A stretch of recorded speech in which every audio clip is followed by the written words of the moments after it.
Perjalanan ini dimulai ketika di awal tahun 2023, di mana saat itu adalah puncaknya musim penghujan.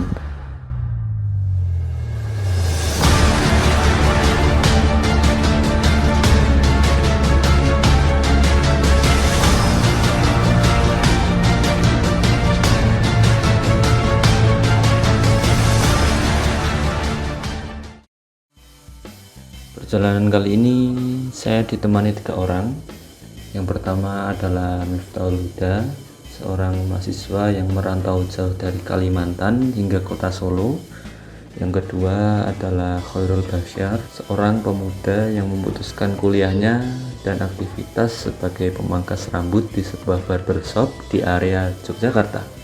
Yap, mereka berdua adalah teman yang menemani saya ketika pendakian di Gunung Sindoro tahun lalu. Dan yang ketiga adalah Galih Abrudinandi, seorang pemuda yang sama sekali belum pernah menjelajahi gunung. Pengalaman pertama katanya. Pendakian kali ini kami memutuskan untuk melewati base camp Via Selo. Huda yang berangkat dari kota Solo memutuskan untuk menunggu di base camp dikarenakan kota Solo dan Magelang berlawanan arah. Akhirnya kami bertiga memutuskan berangkat ke base camp menggunakan mobil pickup.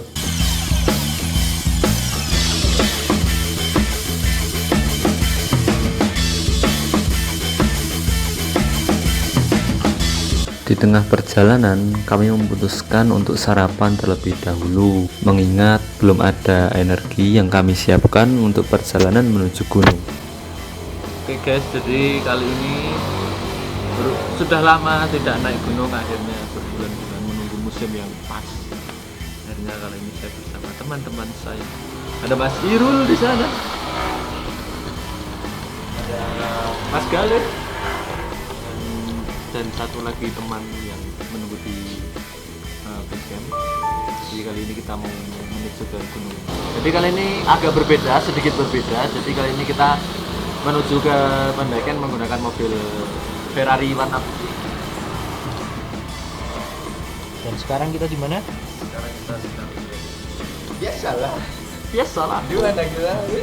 di warung lesehan makan soto kita. Bukan kantalan rally. Sarapan. Oke. Ya ini ya, kita di atas gunung, kita minum anget ini ya. Dan Mas Galih dan Irul ini kenapa pesannya es teh? Wih, ini kurang normal ini mereka. Kenapa Mas Galih? Kenapa kok kamu ini sebenarnya kamu tidak waras apa gimana? Karena suasana hati saya lagi panas, jadi saya perlu pendingin. Oke. Oke. Apakah sudah siap? Ini perdananya Mas Galih ya? Bagaimana, sudah mempersiapkan? Siap ya. Saya selain siap minta, saya juga siap hilang. Ngawur. Tidak. Saya mati siap. Ini juga siap.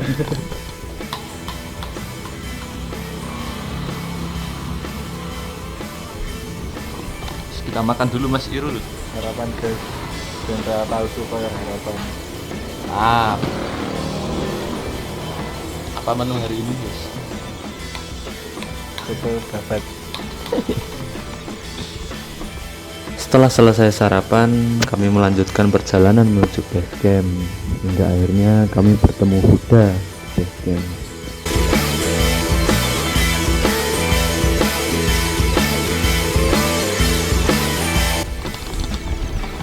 Yo, jadi kali ini sudah berada di base camp Selo. Wih, Bud, gayamu. Sama Mas Gita, kita bertemu. Wih, ini wih. Oh iya. Di bawah. Serius.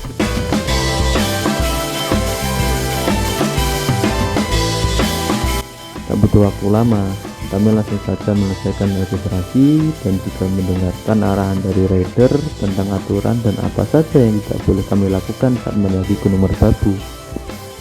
Jadi yang ada tulisan merah ini seperti nggak boleh membawa tisu basah maupun nggak boleh membawa drone maupun speaker phone. Oh ya, buat sekedar info bagi kalian yang ingin mendaki Gunung Merbabu, sekarang diwajibkan untuk membooking online terlebih dahulu jauh-jauh hari. Karena kan setiap harinya pendaki hanya dibatasi 300 pendaki saja. karena jika terlalu banyak itu tidak bagus untuk alam dan juga sangat ramai tentunya. Guys, jadi kali ini kita sudah sampai di base camp Piaselo. Kali ini kita sudah registrasi online dan sekarang pengecekan barang. Kali ini kita mau ngecek barang dulu. Nesting ada, dibongkar kok, dibongkar. Oh, siapa sih kan?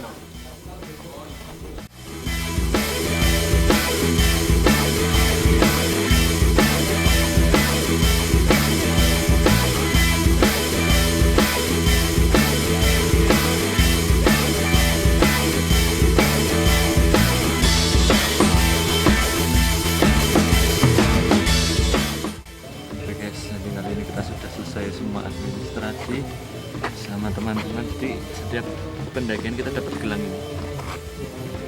Jadi gelang ini nanti pemberitahuan bahwasanya kita ini pendaki yang legal, bukan ilegal di Gunung Merbabu. Ayo berdoa sih negara penuh sebelum kita menuju ke pendakian kali ini. Alangkah baiknya kita berdoa menurut kepercayaan masing-masing. Semoga diberikan kelancaran, tidak ada siapapun. Mulai.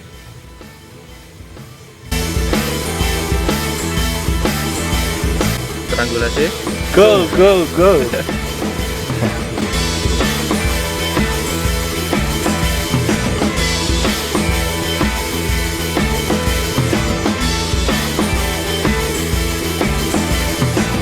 Mantap, kono sukai, Bang. Ternyata di Merbabu ini jalannya tidak curam, cuma naik terus guys.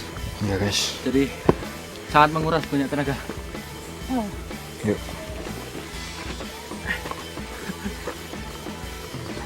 Sebenarnya yang berat bukan cinta, tapi apa Mas Irul? Cuek berarti rai melek. Siap. Jadi untuk kali ini saya gantian Mas Galih membawa carrier ya. Mas Irul masih kuat membawa carrier. Kita lihat sebenarnya nganuru. Kenapa gunung akeh itu? Kenapa? Soalnya akeh salah ya.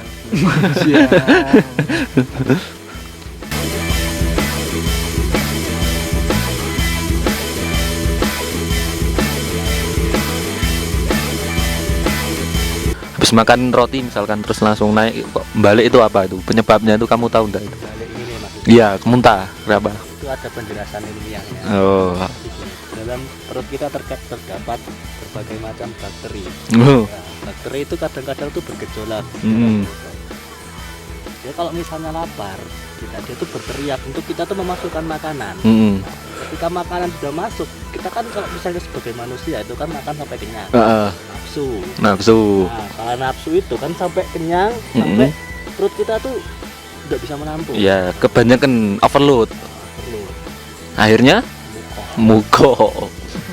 Oh iya, karena saat itu masih musim hujan, maka tidak lama dari base camp, kabut yang tadinya hanya segumpalan awan akhirnya pecah juga jadi air. Jadi kali ini tidak bisa sedangkan hujan, kita harus pakai mantel dulu. Yo, gimana Mas Galih? Tidak disangka-sangka guys ternyata ya. Bos. Lintas satwa, berarti yang melintas di sini adalah Satwa. Semacam Buddha.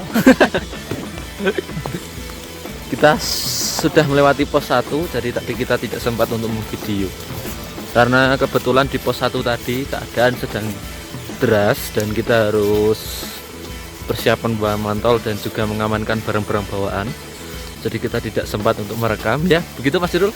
Jangan sampai usahamu gagal karena lamanya proses. Wah, betul sekali. Di kali ini kita sudah akan menuju ke pos 2 dan kita masih bimbang kita ini mau ngecamp di pos berapa. Kita jadi bimbang. Yo, semoga tetap aman. Bismillah, semangat.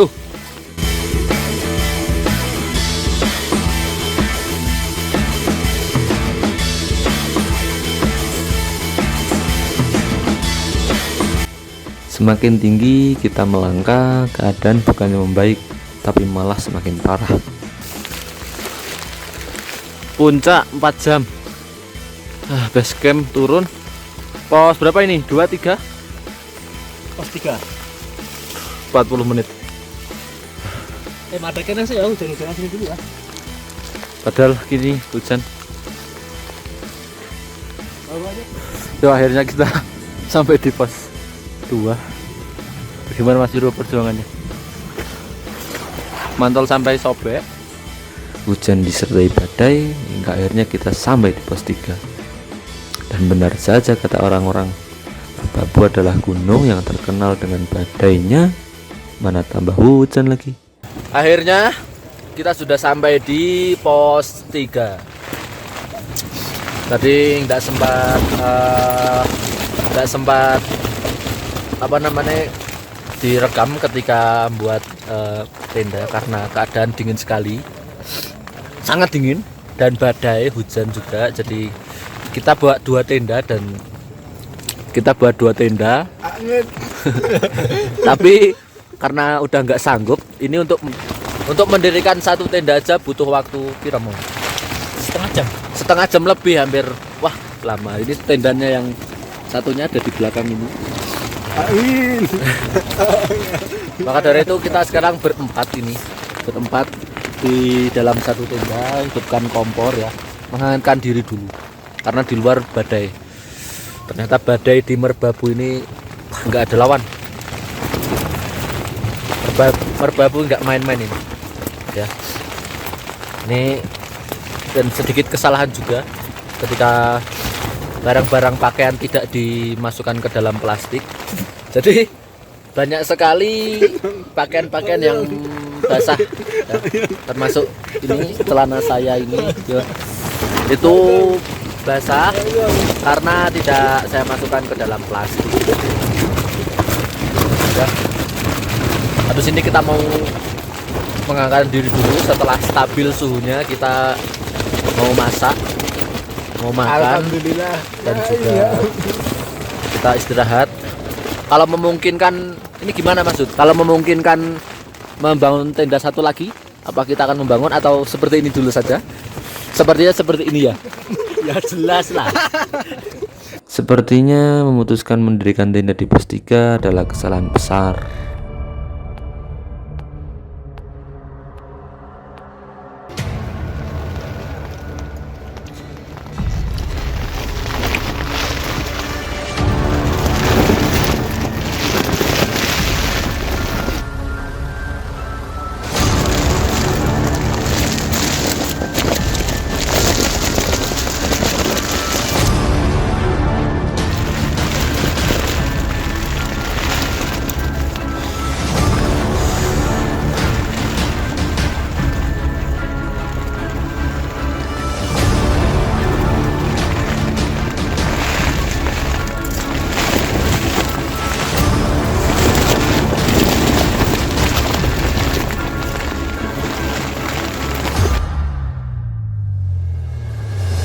Pendakian kali ini tidak memberikan keindahan saat di puncak, tapi memberikan pengalaman besar sepanjang pendakian saya kali ini.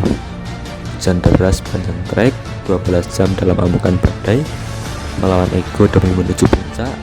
Ya, semoga menjadi pelajaran bagi saya dan teman-teman yang ingin merencanakan pendakian di musim penghujan. Kami berada di ketinggian 2593 mdpl di Gunung Merbabu yang ketinggiannya 3142 mdpl dengan segala harang rintang di dalamnya. Perasaan kecewa tak sampai puncak menemani sepanjang perjalanan turun, namun rasa syukur karena diberikan keselamatan sangatlah besar melebihi rasa kecewa kami. Pengalaman berharga kami bawa pulang menuju rumah masing-masing. Ya, terima kasih Merbabu.